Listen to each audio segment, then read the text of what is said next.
Yeah, I remember with my roommates, we would hit the King Ranch with the hog dogs. I used to run hog dogs quite a bit. And we'd hit the King Ranch, the brush, hitting the cornfields and stuff till about 8 o'clock, 9 o'clock at night. And we grew up on a little kind of lake, if you will. They call them a resaca down there. San Benito is actually the resaca city, so it was basically an old offshoot of the Rio Grande River. And I remember sitting out there, I was probably 13 or 14, and the guy didn't show up. So Dad said, "Okay, you're up." So here I go sitting guiding a guy that's 40-something, and I sat with him for 3 or 4 days. He was from New Jersey. Only person I've ever met that has been kicked out of all-you-can-eat Chinese buffets.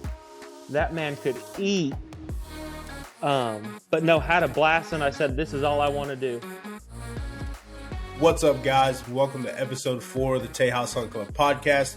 I'm Brandon McDowell, and this week we got the special privilege of having Meagan, my fiance, and other member of the Tejas Hunt Club, co-hosting with me while we sit down with Mr. Bill Weekley.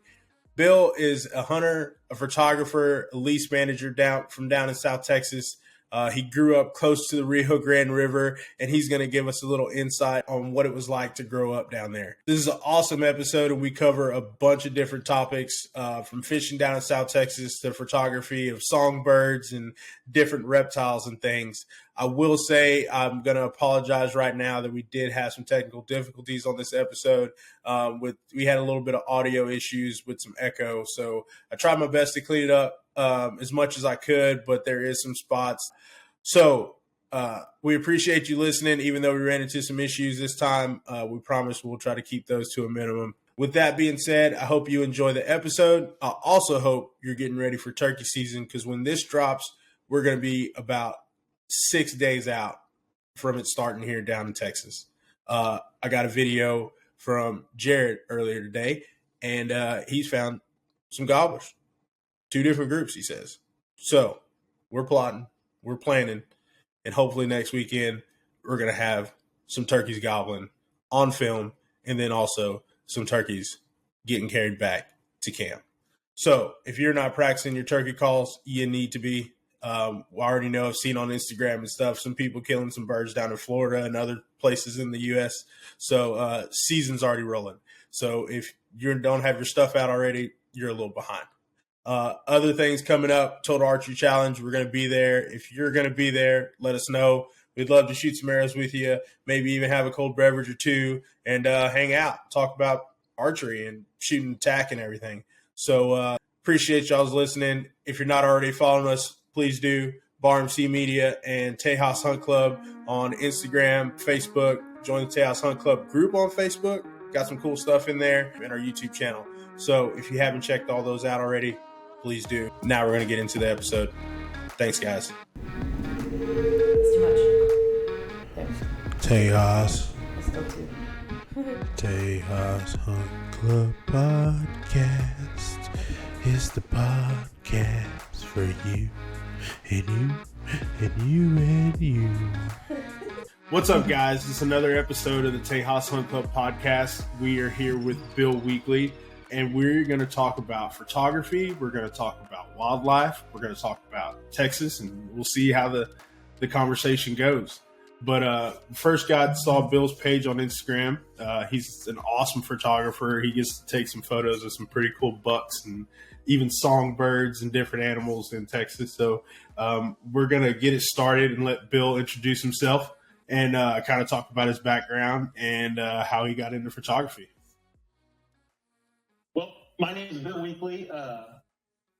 I'm kind of new to the photography thing. I've only been doing it for about 2 years now. It's something that I've always wanted to dive into and do. And growing up, I got to meet some of the biggest names out there, and it always intrigued me, I guess. But before diving into photography, I guess my background is I grew up hunting, fishing, probably since I can remember. So probably 5, 6, I've been fishing, freshwater fishing, saltwater fishing. I grew up in a little town called San Benito, so we were about 20 minutes from South Padre Island, and We did a lot of bay fishing, not so much offshore until I got older.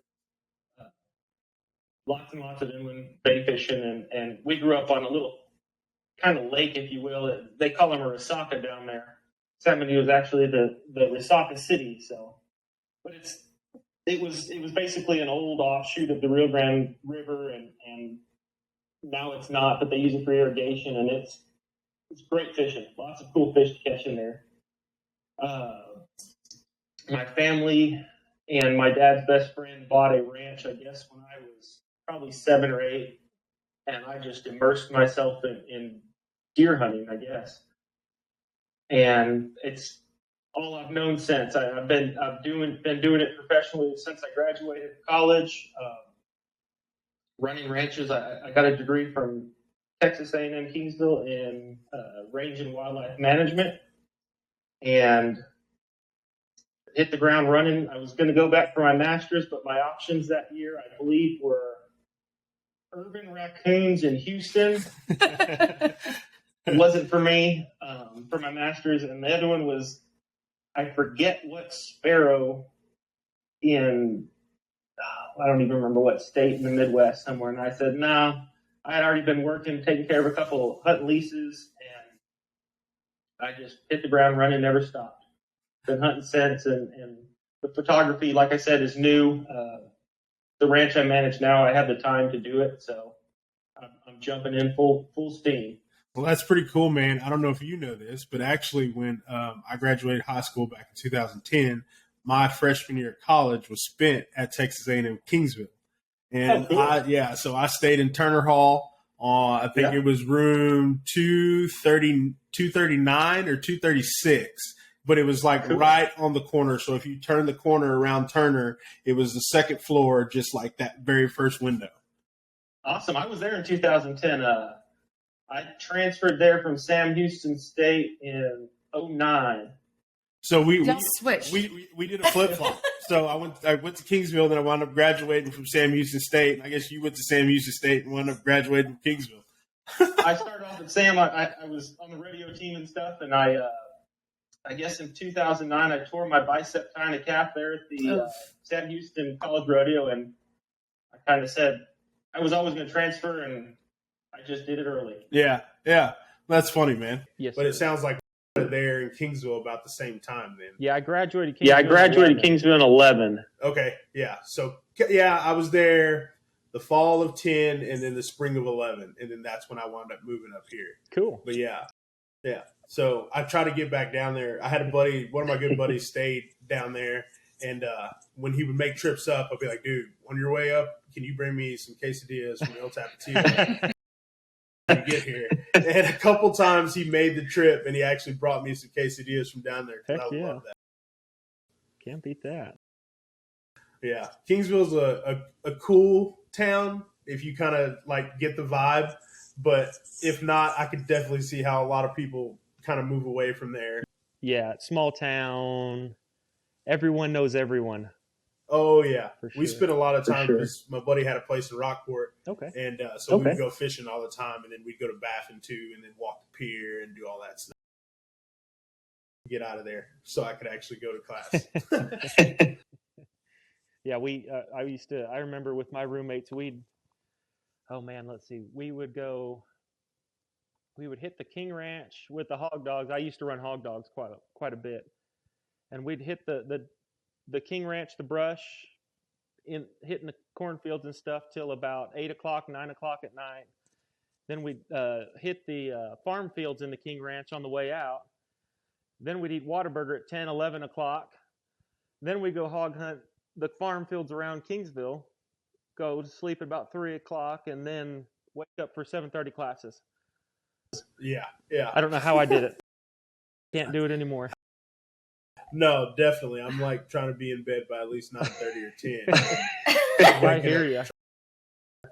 But that's pretty cool, man. So like, I guess just starting out, you said you run like a couple leases and stuff, and that's how you got into the wildlife industry. So tell me about your first hunting story that you remember. Oh man. So I guess what was the story that you knew that this was going to be like a part of your life for sure? Well, I'd have to back up even before college then. So, like I said, my family had bought a ranch, my dad and his best friend, I guess, and kind of to be able to afford it, we had to commercial hunt it. And I remember sitting out there, I was probably 13 or 14, and a guy didn't show up.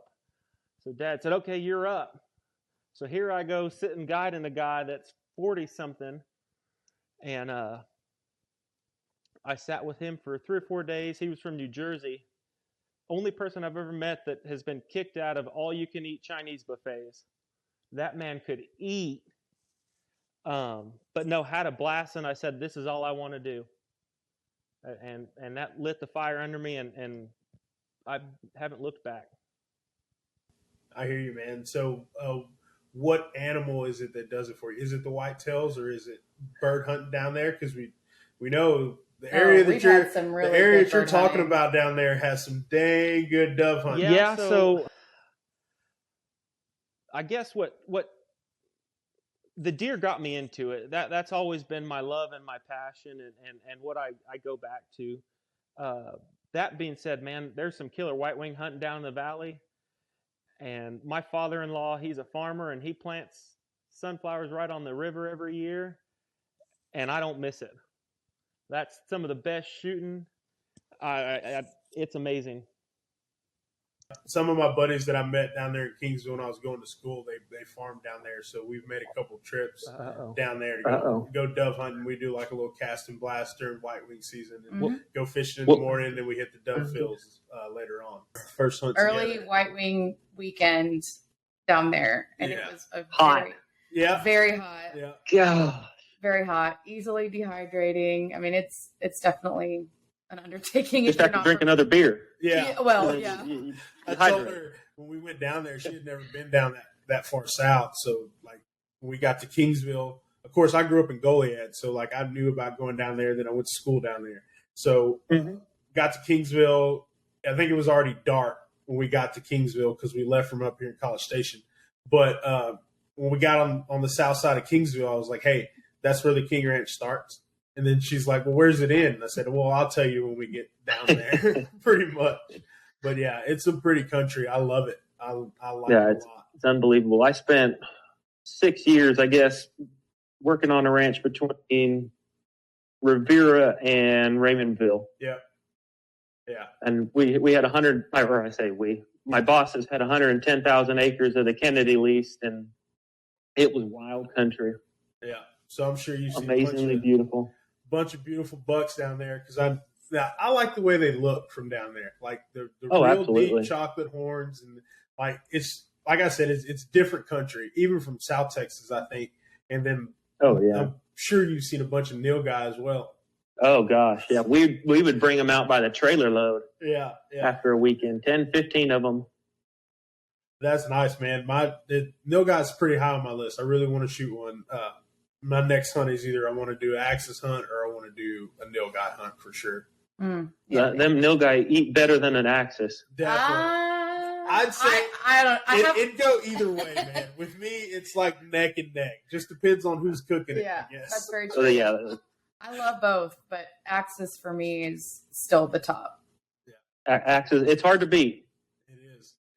But those nilgai, the fact that you get so much more on a nilgai, I think will kind of like bring it up just a little bit past the axis. Yeah, absolutely. And the stakes are the backstrap stakes are a good 4 inches around. Oh yeah, yes. yeah. And axis is a little bit smaller, but still pretty good. Oh, absolutely. So tasty. Talking about the animals and things, I'm guessing that's what got you interested in taking photos of them. And then also I'm sure it's used as a management tool for your whitetails and stuff like that. So tell me how that kind of photography like trail got started and what was like your first camera or intro into that? Sure.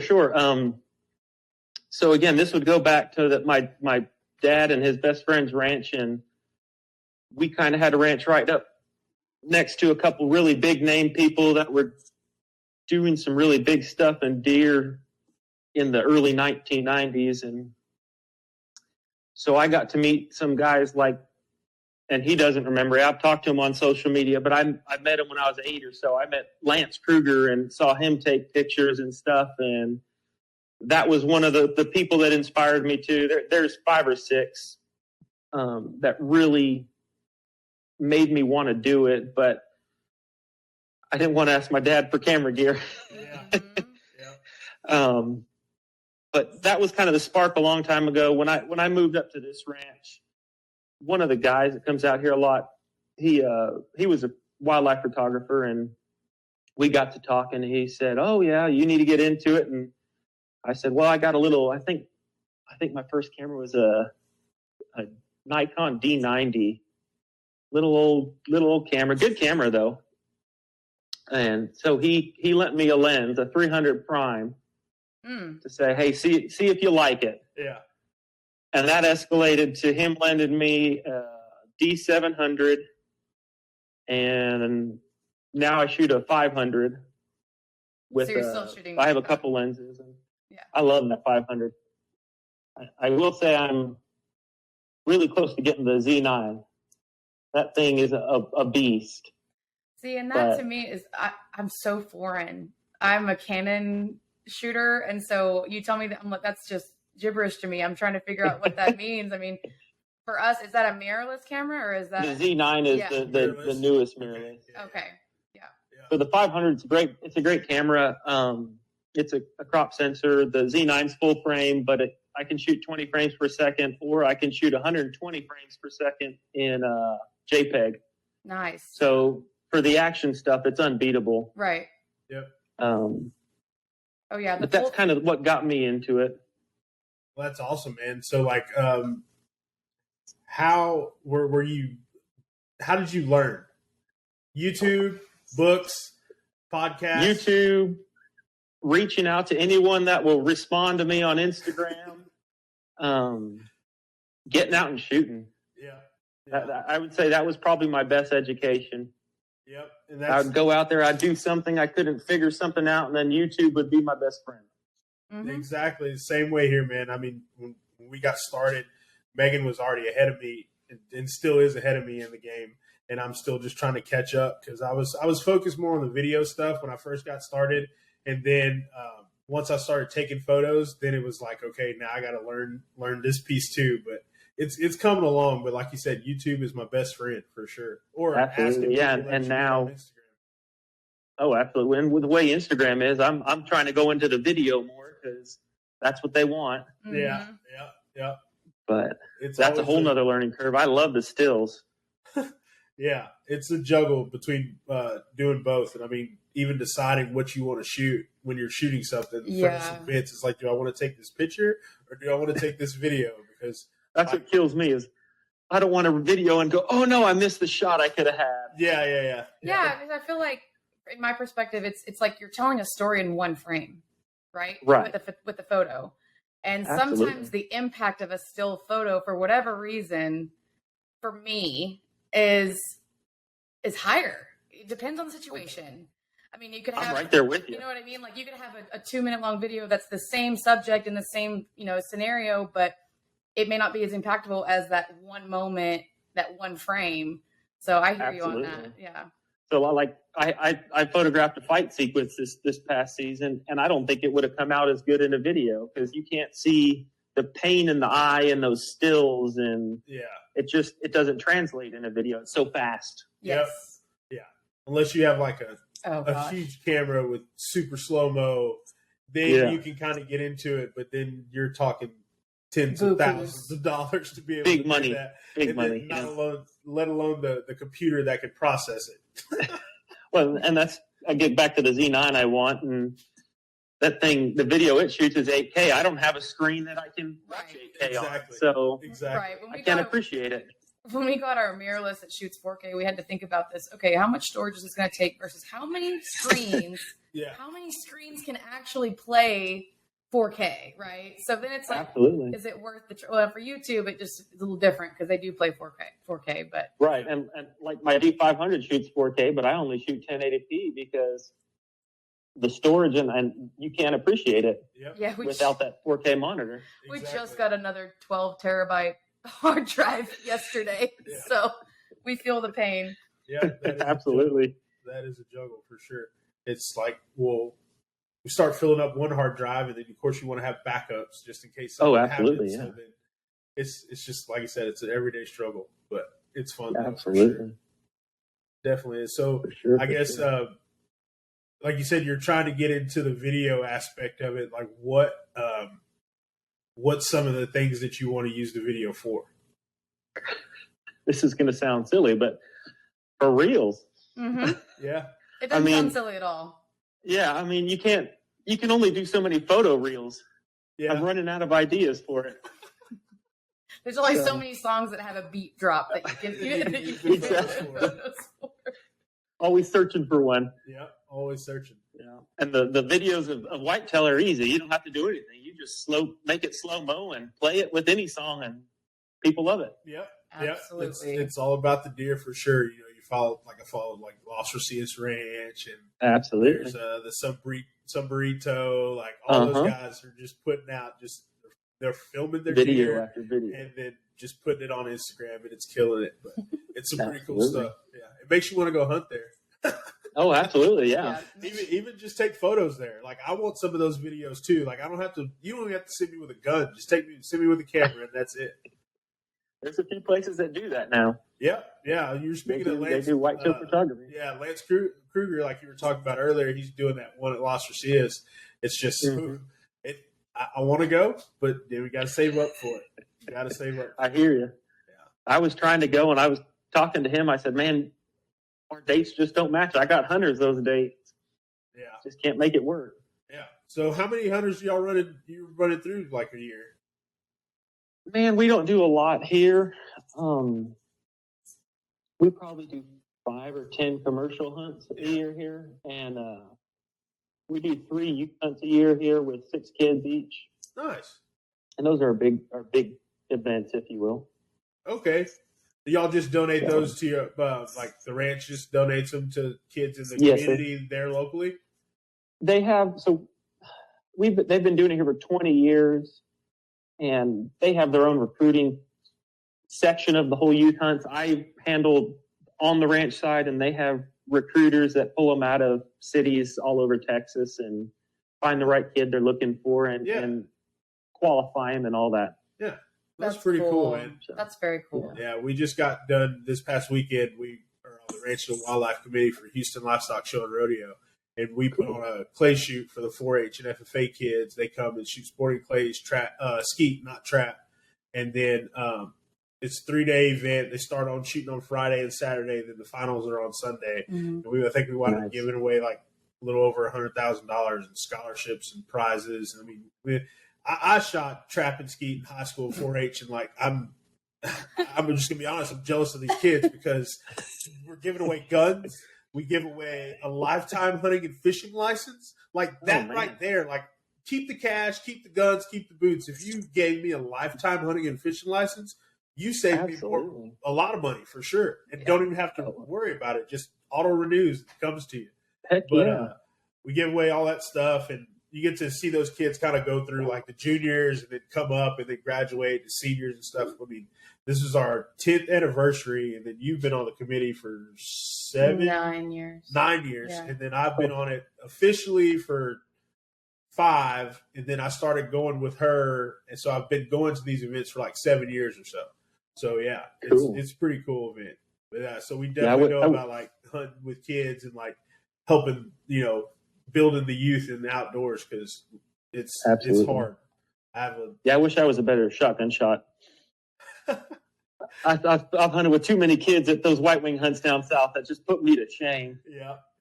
Put me with the scope on a rifle and I can shoot, but them shotguns, man. Yeah, that's honestly like what got me into the outdoors for the most part. Like I was hunting stuff as a little kid, like with family friends and things, but like till I started shooting, I didn't shoot guns that much. Like I had, of course, BB guns, but like actual shotguns and stuff. It was not till I was 7th or 8th grade, so junior high. Cool. Yeah. I was running around with a 22 at 8 years old shooting. And this is where, like on my Instagram, I don't ever post hunting pictures or anything because I post so many bird pictures, and I have a lot of those people. Oh, But, yeah. man, I grew up shooting green jays and kiskadee and all that stuff you're not supposed to shoot. Yeah. Now all I want to do is take pictures of them, but it kind of got me into the bird side of it. Okay, that's pretty cool. Yeah, Megan loves doing the bird thing. Oh, I love birds. I'll watch them, and I'm cool, but she's like sitting in the blind. She's like, look at that bird. I'll video it. And I'm like, we're not worried about that right now. I will. I'll turn the camera over and start videoing if there's, a cardinal or something that's hanging out. I'm just like, oh, but the contrast with the red and the cypress tree. And it's like, he laughs at me. It's like, I appreciate it for like 5 seconds. And then I'm like, okay, back to what we're really here to be doing. Like, cool. I like it. I got into the birds as, well, no one wants to see a buck in April growing his horns because they're little. And I said, well, so I got into the bird photography as a challenge, and it is a challenge, and I love it.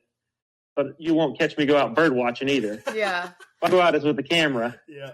I don't have any really good photos of birds. They're tough. Our biggest lens goes out to 200. So it's not like I'm really in there.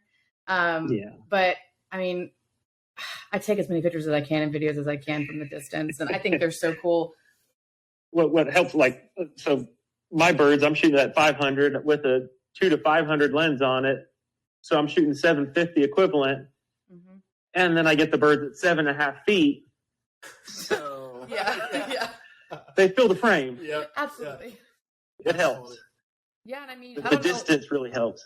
I don't know how it is in the areas that where you grew up, but in Angleton in our Brazoria County, we have, I don't know if it's the most species in the state or there's a lot of bird species that are in that county.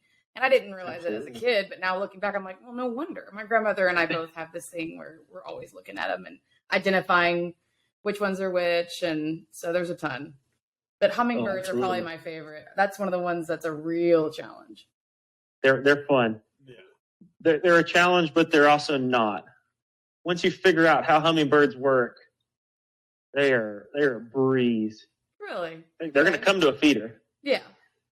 And you can replace that feeder with a flower. And I'm going to have to try that now. Yeah. Absolutely. You're going to see me on Instagram making a reel about how long I waited on the porch for a hummingbird. So some of these big hummingbird guys, too, what they do, they'll take a bush and they'll cut all the flowers off of but one. Oh, yeah. And then they put the hummingbird nectar in that to where it fills the flower up. And that bird, they just keep going to it, keep going to it, keep going to it. And they just set their camera up with the flashes up and everything they need. Yeah. All the tricks. Yeah, you have to write that down. Birds are easy once you figure them out. Figuring them out's hard. Just got to sit long enough. Or figure out what they eat. The water's tough even on some birds. Your pretty birds, your painted bunnings. That's not a good example. Your black-capped vireos, your vireos and stuff like that, they're not going to come to a bird feeder. Mm-hmm. And they're not going to come to just a puddle. You have to have active dripping water to where they think it's fresh. That's mind-blowing. Yeah, and that'll bring in more birds than anything, dripping water. Mm-hmm. Like just, a water just the drip. Or something. Mm-hmm. Yeah, that's pretty drip. Cool. Absolutely. Well, check that out. Try that out. Yeah. I know.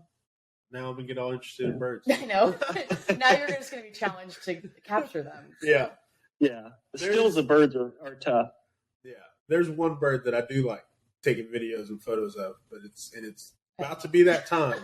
It's turkeys. And I don't know. Absolutely. I don't know if you're a turkey hunter or not, or if y'all like hunt turkeys, but if you don't, you should definitely try it. So I've done some turkey hunts. Never lit my fire.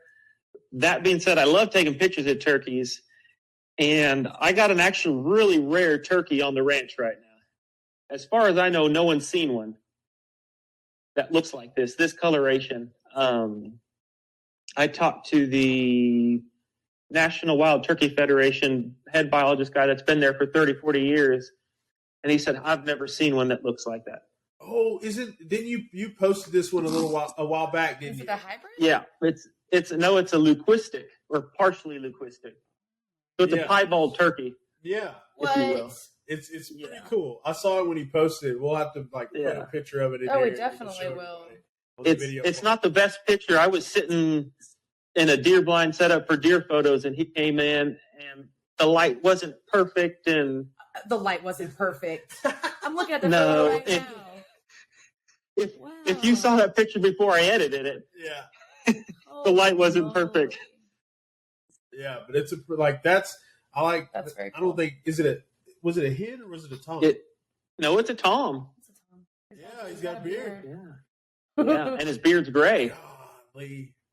Yeah, I wouldn't want to. Amazing. I wouldn't want to shoot him. I just want to I also don't want to find him. I'm kind of with her. I just want to. Well, you don't want to find him dead. I want to find him him, a minute, 30 seconds after he does die. Right. That's what I want to do. Can we track him? Can we put a tracker on him? Yeah, let's just net it and put a tracker on it. And when it stops moving, then you know that he's get out gone. there. Yeah. No, when I say, not from a perspective of wanting to kill him, no, but not wanting to lose that. That's a beautiful animal. A beautiful full mount turkey to have for sure. That was one of the biggest comments is, oh, he could look good on my wall. Yeah. But I'd want him to kind of stay there and pass on that gene, so maybe another one comes along. I wish they would. Yeah, that'd be pretty. But just hearing how rare it is, I fear he goes to the next ranch and first person sees him will shoot him. Yeah. He's in the middle of the ranch right now, so hopefully he sticks around and I can call him in and get him strutting. Yeah. Oh my gosh. That's pretty cool. That's the part that I really enjoy is hearing him drum and seeing him strut, just gobble right there in front of you. Some of the best footage we've ever shot of a turkey. If you want to tell the story.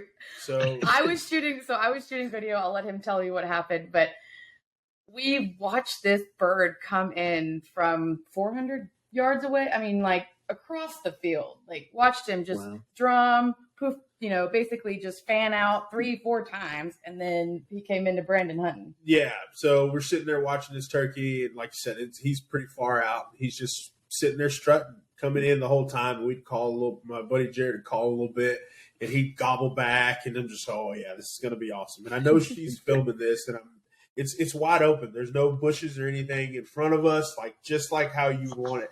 And I said, well, we're just gonna see how far this turkey comes in. And he comes in pretty close. He gets to about probably 12 or 15 yards from me, and I think he's about to turn. I'm like, okay, that's enough. We're gonna kill him now. And he goes to turn his head, and I'm thinking, okay, he's turning around and he's gonna fan out, and his fan's gonna cover me. And that doesn't happen. And he catches me when I move, and he catches me, and he turns his head back, and he stops. He let his feathers down. Let his feathers down, and he didn't even move his head. Just his eye moved and looked over there.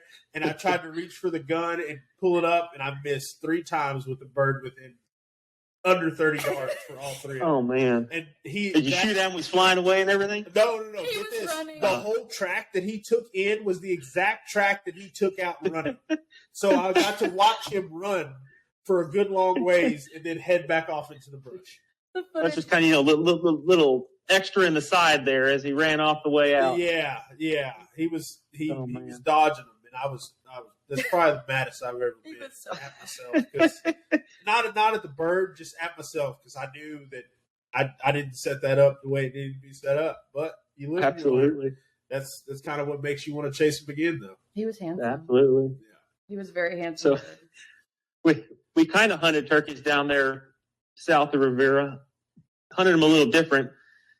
So the Kennedy Ranch has one of the biggest roosts in the state of Texas of Rio Grande turkeys.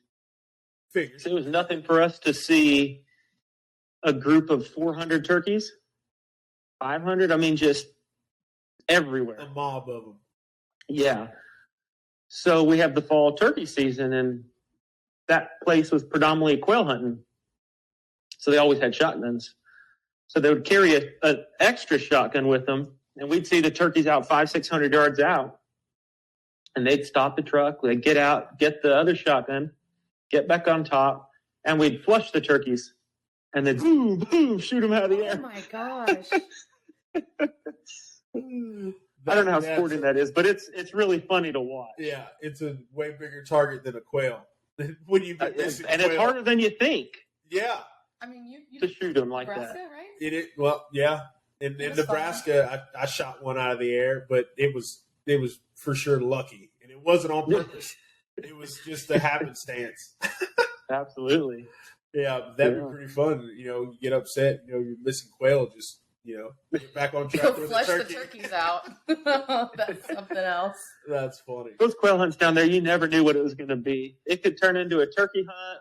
The dogs would get put up, and we turn into a nilgai chase. Yeah, it was whatever. Yeah, and it was fun. I think that's even for that area down there and other parts of Texas. I think that's like one of the best things about Texas is the fact that you can start out hunting something and hunt one thing in the morning, and by the end of the day, you're on to hunting something else just because there's an opportunity for it, and you're able to, which is absolutely. I mean, I got to go on my first Western hunt, this past year with mule deer hunting in Idaho, and I love it. Cool. And it was a lot of fun. I want to go back.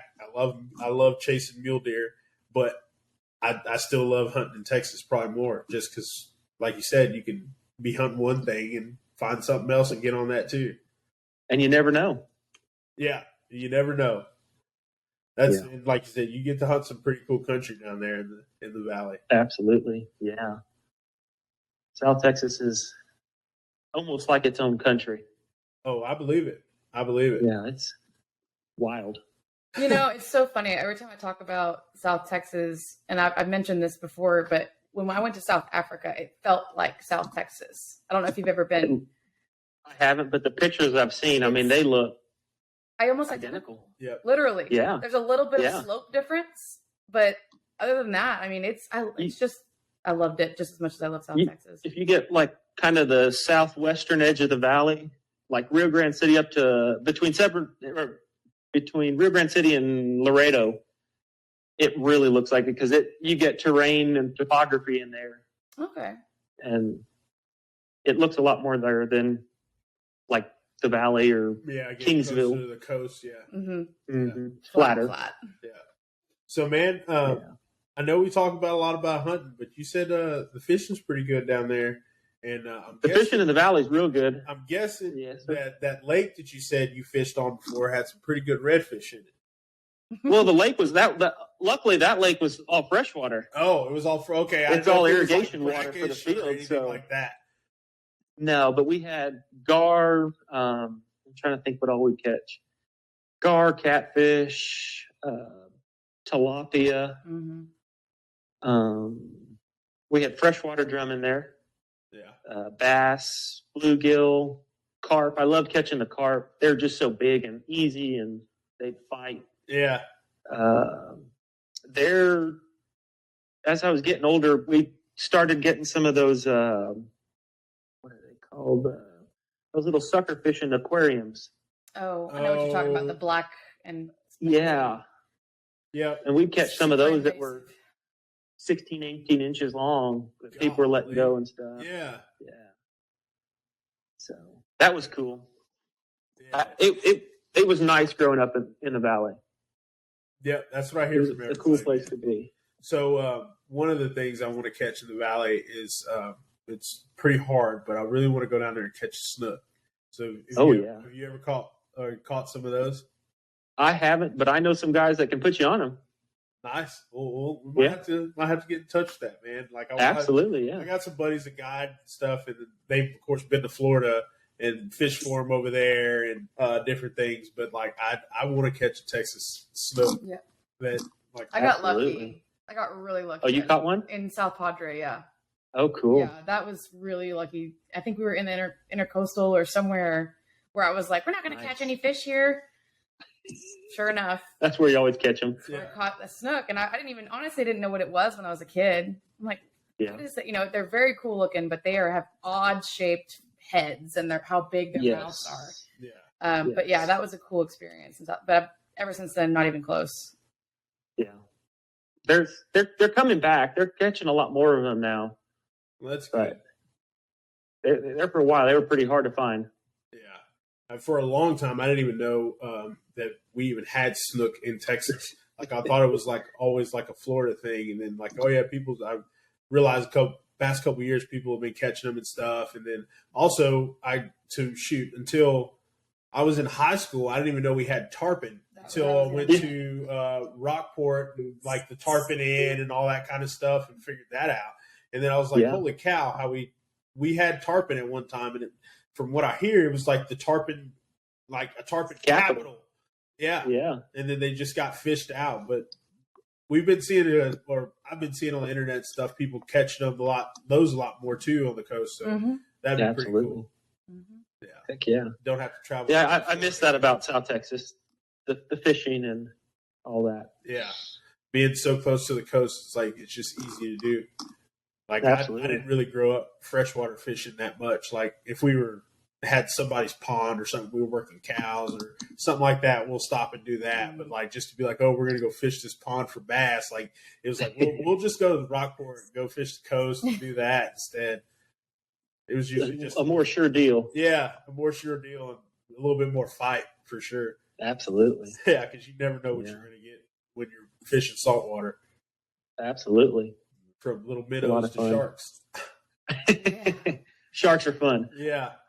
Sharks are fun until you're trying to catch snapper, and then they're not fun at all. Then they're not fun. Well, then you stop fishing for snapper and you fish for sharks. Yeah. No, we've spent a lot. I grew up also fishing in Matagorda Bay area along that kind of. I've been down South Padre, obviously, but lots of redfish and trout for me too. I know that recently we've been mostly focused on redfish, mainly because we enjoy redfish better than we do trout for the most part. But like I said, we've got buddies down there that I grew up with, and some people that he went to college with and he grew up with. That we don't have a boat of our own, but it's good to have friends who have boats. Yeah, so, absolutely. We're kind of at the mercy of them and their schedule, but it's been really fun to be able to highlight the experiences with them too. Yeah, and getting them involved with the content creation side of things. But I mean, we've got a trip lined up for June to go red fishing with my buddy Barrett. And that's really, I mean, we usually stick to the shallow, like into my brain's blanking right now. He has a skiff. The bay fishing? Yeah, we're in the bay, but I'm trying to think of like the actual. Like we go a lot back in the marsh. The marsh. Yeah, that's the word I was looking for. Kind of like sight casts and stuff like sight that. Sight casting, yeah. There you go. Yeah, so he's been fun to go with, definitely. Yeah. It's a lot easier to just be like, hey, man, we take your boat out. I'll fill it up for you. Yeah. Help some cool pictures. Help you clean it off when we get back, and then you take it back home with you. Yeah, and have some cool pictures to post on Instagram. Yeah. No? Well, that's awesome. Absolutely. Man. Well, man, it's cool, man, talking to you. We're going to have to do another episode later on and talk about some other stuff because I definitely want to hear your side on the management side, like absolutely. The whitetail stuff. So we're going to have to definitely get another podcast scheduled and do that. But I appreciate you coming on this episode, man. And it's finally nice to like meet you and have a conversation and not just, give you a thumbs up for your badass pictures or anything. But I hear you, man. It's awesome. And, we'll have to get together for real, in real life. And if you guys want to come shoot birds, I got a couple bird blinds set up. We'll definitely give you a shout, dude, for sure. Or deer. I mean, I always have deer blinds set up. Awesome. Yeah, we'll definitely have to get into that, man, because I had a little trouble, this past season. But it was when you're hunting small properties, it's you got neighbors' pets that chase your deer off. So you just kind of have to just, keep your cool and not lose it. But yeah, man, that'd be awesome. We could do some hunting and stuff together. Absolutely. For sure. Well, sounds Make good, a plan. Man. Thank you so much. Thank y'all for having me. Yeah, no problem, man. Till next time. We'll see you then. And I'll just stop recording.